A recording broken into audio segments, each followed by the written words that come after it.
খুব একটা সুবিধা অবস্থা নাই। যেরকম ব্রিজটা এমনি চাপা, ডবল গাড়ি পাস হলে খুব অসুবিধা হয়। আর রেলিং গুলো ভেঙে গেছে, মেরামত হয় না।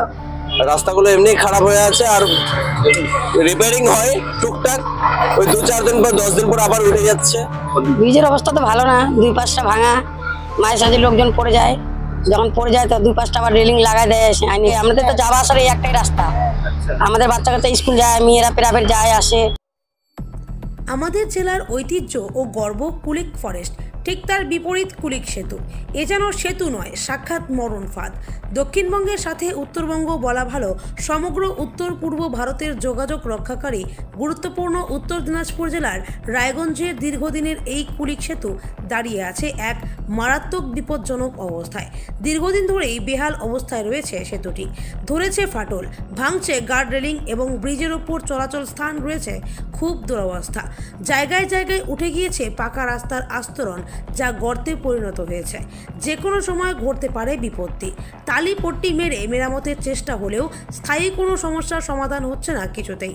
তার উপরে শহরের লোক সংখ্যা ও যানবাহন বৃদ্ধি পাওয়ায় বেড়েছে যাতায়াত। মানুষ থেকে শুরু করে স্কুলের বাচ্চারা নিত্যদিনে যাতায়াত এই সেতুর উপর দিয়ে।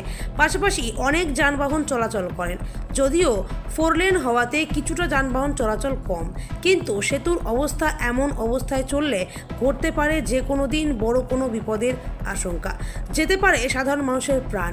সূত্র মারফত শোনা যায় মাঝে মাঝেই নাকি সেতুর এই বেহাল অবস্থার জন্য ঘটে দুর্ঘটনা, কারণ তুলনায় যথেষ্ট চাপা এই সেতু।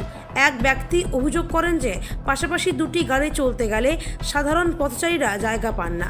শুধু তাই নয়, মাত্রাহীনভাবে জোরে গাড়ি চালানোর অভিযোগ করছেন সাধারণ বাসিন্দারা, মানছেন না কোনো বিধিনিষেধ, সঠিক কোনো নেই নজরদারি। সাধারণ মানুষ সেতুর মেরামতির সঙ্গে সঙ্গে ট্রাফিক আইন রক্ষা করার দাবিও জানাচ্ছেন প্রশাসনের কাছে। আমার নাম অনন্ত বৈদ্য, আব্দুল ঘাটা। বড় গাড়ি চালাই পেশায়, আর আমার পার্ট টাইম টোটো চালাই, নিজের টোটো আছে। এই অঞ্চলের বাসিন্দা, বর্তমানে যে কুলিক ব্রিজ কি অবস্থায় আছে? খুব একটা সুবিধা অবস্থা নাই। কিরকম অসুবিধা? যেরকম ব্রিজটা এমনি চাপা, ডবল গাড়ি পাস হলে খুব অসুবিধা হয়। আর রেলিং গুলো ভেঙে গেছে, মেরামত হয় না। রাস্তাগুলো এমনি খারাপ হয়ে আছে, আর রিপেয়ারিং হয় টুকটাক, ওই 2-4 দিন পর 10 দিন পর আবার উঠে যাচ্ছে। বাচ্চাগুলো যেতে খুব অসুবিধা, প্রায় দুর্ঘটনা ঘটে যায়। আমাদের টোটো নিয়ে যেতেই তো 1 চাকা উঠে যায়, 2 চাকা উঠে যায়, পাল্টি হয়ে যায়। কতটা বিপদের মধ্যে আছেন? প্রচুর ভয়ানক অবস্থা। এখানে পার হতে গেলে খুব রিস্ক হয়, ভয় হয়। সন্তোষ রাও। কোথায় বাড়ি? রায়গঞ্জ খরমজাঘাট, উত্তর দিনাজপুর। কি করেন আপনি পেশায়? ওই একটা বাইক মেকানিক। এখানে কি আপনার দোকান? হ্যাঁ, আমার গ্যারেজ আছে। ব্রিজের পাশেই দেখছি দোকান। ব্রিজের অবস্থা বর্তমানে কেমন? ব্রিজের অবস্থা সেরকম ভালো নাই, প্রচন্ড খারাপ হয়ে আছে।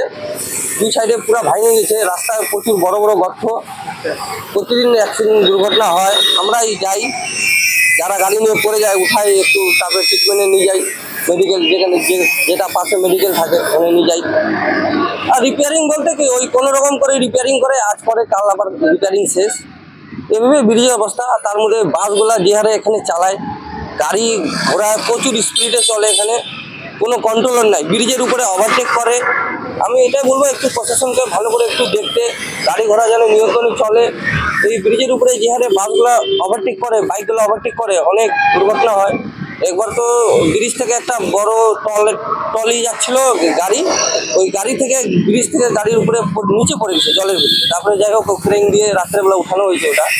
আপনি কত বছর ধরে এই ব্রিজ দেখছেন? হয়ে গেল আমার মোটামুটি 20-25 বছর। মেরামতি সেরকম ভাবে দেখেছেন? না, কোনোদিনও সেরকম কিছু হয় না। না না। আমার নাম শান্তি সাহানি। কোথায় বাড়ি? এই তো ভরস মোড়। কুলিক ব্রিজ সামনেই তো? হ্যাঁ, আমাদের কুলিক ব্রিজের পাশে বাড়ি। কিরকম অবস্থা ব্রিজের এখন? ব্রিজের অবস্থা তো ভালো না, 2-5টা ভাঙা, মাঝে সাঝে লোকজন পড়ে যায়, যখন পড়ে যায় তো 2-5টা আবার রেলিং লাগাই দেয় আইনি প্রশাসন, হয়তো বলতে পারছি। এখন তো রেলিং দেখা যাচ্ছে না, তাহলে সরাই নিচ্ছে নাকি? পার্মানেন্টলি থাকে না? না, পার্মানেন্টলি থাকে। আর গাড়ি যে যাতায়াত করে আপনারা অসুবিধায় থাকেন? হ্যাঁ, আমাদের খুব ভয় লাগে। আমাদের তো যাওয়া আসার এই একটাই রাস্তা, আমাদের বাচ্চা কাচ্চা স্কুল যায়, মেয়েরা প্রাইভেট যায় আসে। আমাদের ব্রিজে কি ঠিকঠাক নাকি ভাঙাচোরা? ব্রিজটা এমনি তো মাঝখানে ঠিকঠাকই আছে, কিন্তু 2-5টা ভাঙা, এই 2-5টা নিয়ে আমাদের খুব ভয়। ঠিক করা হয় না এটা? না, এটা তো ঠিক করা হয় না। এই অসুবিধাটা কতদিন ধরে চলছে? অসুবিধা এই ভাঙাটা অনেকদিন ধরে আছে। কোনো ঠিক করার এখনো আপনারা দেখেননি? আর না না, আমরা ঠিক করা দেখিনি। কি চাইছেন আপনারা? আমরা চাইছি যদি ঠিক করতো তাহলে তো আমাদের ভালো হতো, ছেলে মেয়েরা নিশ্চিন্তে স্কুল যাইতো আসতো। আমাদের তো ছোট ছোট বাচ্চাগুলো স্কুল যায় আসে ওই দিক দিয়ে, যে কোনো দিন একটা দুর্ঘটনা ঘটতে পারে। হ্যাঁ এটাই বলেন, যে কোনো দিন যে দুর্ঘটনা ঘটে। হ্যাঁ, যে কোনো একটা দুর্ঘটনা যে কোনো দিন ঘটতে পারে। মুখের উজ্জ্বলতা একদম নেই, রুক্ষ হয়ে গেছে, অনেক ক্রিম ব্যবহার করেছেন, মুখের দাগ কমছেই না, ব্রণ হয়ে গর্ত হয়ে গেছে, আঁচিলের মতন সারা মুখে ছড়িয়ে পড়েছে। তাহলে আজই আসুন রায়গঞ্জের চণ্ডীতলায় হেলথ প্লাস মাল্টি স্পেশালিটি ক্লিনিকে স্কিনের যে কোনো সমস্যায়। বিশদ জানতে কল করুন 9476166881 এই নম্বরে। रिलायंस डिजिटल का डिजिटल इंडिया सेल शुरू हो चुका है। पाइए 26,000 तक का instant discount leading bank cards पर। साथ ही पाइए फास्टेस्ट डिलीवरी एंड इंस्टॉलेशन, सबसे कम दाम, 14 दिनों की रिटर्न पॉलिसी और इजी EMIs। अपने नजदीकी रिलायंस डिजिटल या